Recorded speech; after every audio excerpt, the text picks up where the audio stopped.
नमस्कार। हमारे YouTube channel में आप सभी का बहुत बहुत स्वागत है। दोस्तों, आज हम इस वीडियो के माध्यम से बात करेंगे वायु तत्व की शुद्धि कैसे करेंगे। वैसे तो मैंने वायु तत्व के ऊपर बहुत सारे वीडियो बनाए हैं। जिन भाइयों ने अभी तक यह वीडियो नहीं देखे हैं तो ज़रूर देखें। और यह संसार है, पंचरूपी संसार है, तो हम तत्वों के बारे में जितना भी जानेंगे उतना बहुत कम है। और जो लोग यह जानने की कोशिश करते हैं उनके लिए बहुत बड़ा है। यह अवसर उन लोगों के लिए बहुत बड़ा होता है। तो दोस्तों, हमारे किसी एक मित्र का जब आया है, उन्होंने पूछा है कि वायु तत्व की शुद्धि हम कैसे करें और उसी तरह अन्य तत्वों की भी शुद्धि हम कैसे करें। तो दोस्तों, एक वीडियो में सभी तत्वों के बारे में अगर डिटेल देंगे तो वीडियो भी लंबा होता है और कई लोग जो हैं वो देखने में पूरा वीडियो असमर्थ भी होते हैं, क्योंकि टाइम की अभाव के चलते किसी के पास उतना टाइम नहीं है और किसी के पास टाइम बहुत सारा है। तो हम एक एक करके पांचों तत्वों की जानकारी आपको तक पहुंचाएंगे कि तत्वों की शुद्धि कैसे करें। फिलहाल हम जानते हैं आज के इस वीडियो में कि हम वायु तत्व की शुद्धि कैसे करेंगे। आप हमारे चैनल पर नए हैं, अभी तक आपने सब्सक्राइब नहीं किया तो सब्सक्राइब करके जरूर जुड़ जाएं। साथ ही बेल आइकन को भी दबाएं, जिससे आने वाले सभी वीडियो आपको सबसे पहले मिले। स्वर ज्ञान ही ईश्वर ज्ञान है और स्वर ज्ञान ही श्रेष्ठ। तो दोस्तों, पहले हम तत्व को समझ लेते हैं कि तत्व है क्या। एक तो तत्व हम जो कहते हैं कि किसी भी द्रव्य को भी तत्व कहते हैं। एक साधारण सी वस्तु होती है, वो भी तत्व के रूप में आती है। तो इस तत्व की हम बात नहीं कर रहे हैं, हम उस तत्व की बात कर रहे हैं कि जो हमारे शरीर में समाया हुआ है और इस संसार की रचना हुई है उससे। पांच तत्व से संसार की पांच तत्व से रचना हुई है, जैसे आकाश, वायु, अग्नि, जल और पृथ्वी। तो इनमें से जो वायु तत्व है, अगर वो हमारे शरीर में बैलेंस होता है तो उसके इफ़ेक्ट अलग आ जाते हैं हमारे शरीर के ऊपर और हमको दिखाई भी देने लगते हैं, अगर हमें उसकी जानकारी है तो। अब वायु तत्व के बारे में बात करें तो वायु तत्व जैसे हवा, ये दिखाई नहीं देती है लेकिन महसूस होती है कि हवा चल रही है, यह एक तत्व है। यदि हम जल तत्व के बारे में बात करेंगे तो एक पानी है, यह सबको दिख रहा है और ये हमें जीवन भी देता है। इसका हम रोज़ इस्तेमाल करते हैं प्रत्येक प्राणी संसार के अंदर। इसी प्रकार अगर हम अग्नि की बात करें तो अग्नि से हम लोग खाना पकाते हैं और अग्नि की ज्वाला हमारे शरीर के अंदर भी चलती है, जिसे हम ऊर्जा कहते हैं। यही बल है हमारा, तो हमारे शरीर में भी है और संसार में हम जो देखते हैं अग्नि, वो भी एक तत्व है।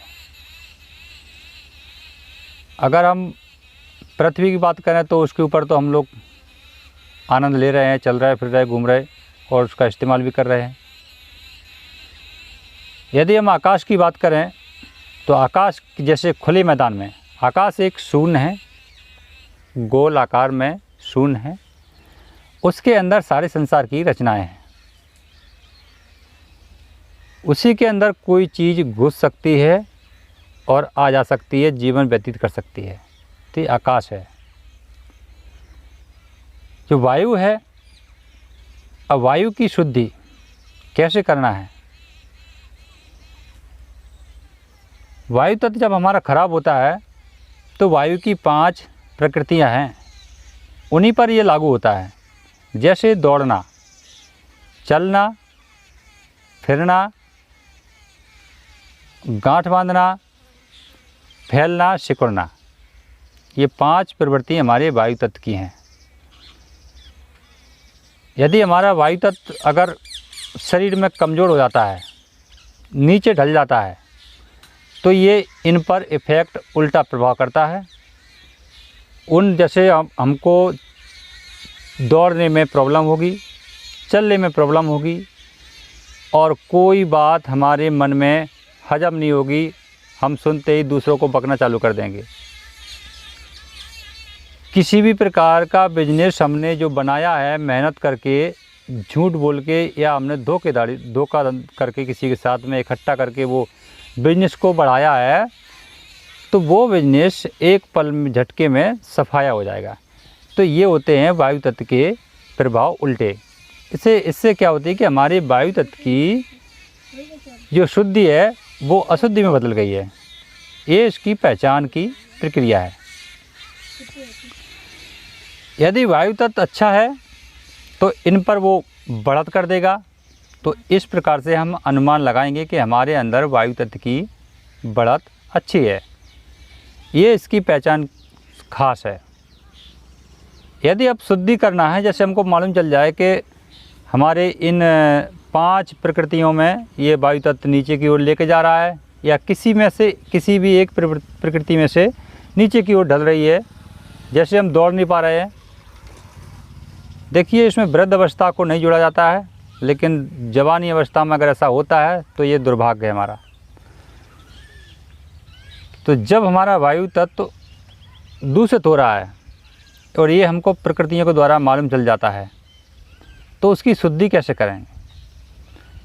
तो इसके लिए जैसे वायु है, वायु तो शुद्ध है ही, तो वायु को हमें रोज़ सुबह ताज़ा, बाहर जैसे लोग जॉगिंग करते हैं, दौड़ते हैं, सुबह की ताज़ा हवा खाते हैं, तो इससे भी हमारी वायु शुद्ध हो जाती है। शरीर की अंदर हमारे अंदर ऑक्सीजन की कमी आती है, इसकी वजह से हमारे विचार उथल पुथल होने लगते हैं, मन स्थिर नहीं रहता है, तो हमें कई प्रकार की बाधाएं भी पैदा होती हैं।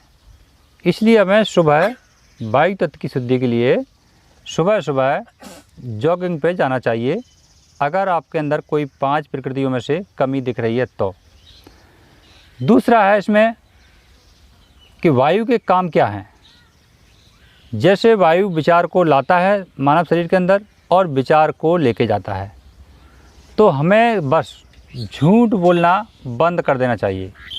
अगर वायु तत्व की 5 प्रकृतियां हैं, मैं उनके नाम फिर से बताता हूँ: दौड़ना, चलना, गांठ बांधना, फैलना और सिकुड़ना। इनके अंदर अगर दूषित अवस्था आ रही है कोई एक भी, तो फिर आप ये समझ जाएं कि हमारा वायु तत्व खराब है, और उस समय आपको वायु शुद्धि करने की ज़रूरत है। तो दूसरा जो नंबर है, दूसरी प्रकृति में हम कहेंगे कि वायु तत्व की शुद्धि के लिए झूठ बोलना बंद कर दीजिए। झूठ बोलने से हमारा वायु तत्व बहुत जल्दी बिगड़ जाता है। तीसरा इसका कारण है शुद्धि करने का,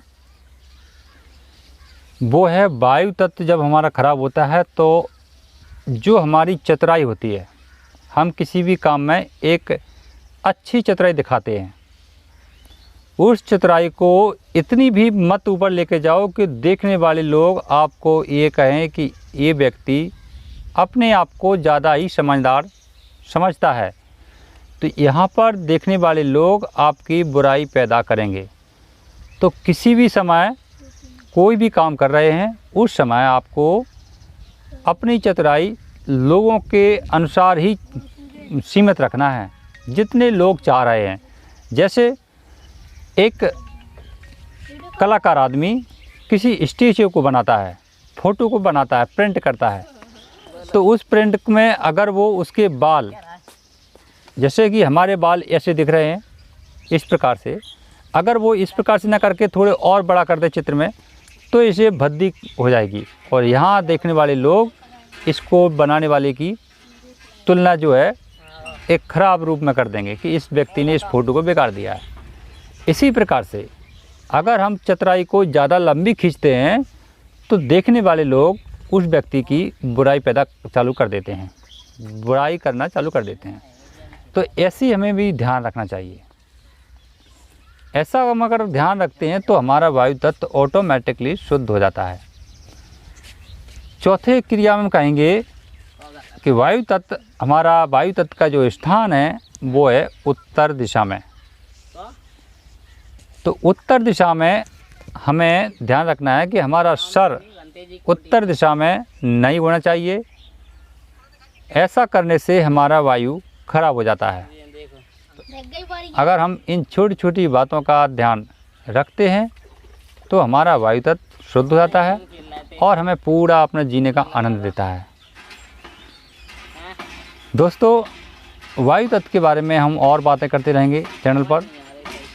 आप लोग अपने कमेंट हमें ज़रूर पहुंचाएं और जानें। मैं अगले तत्व के बारे में भी आपको जानकारी दूंगा।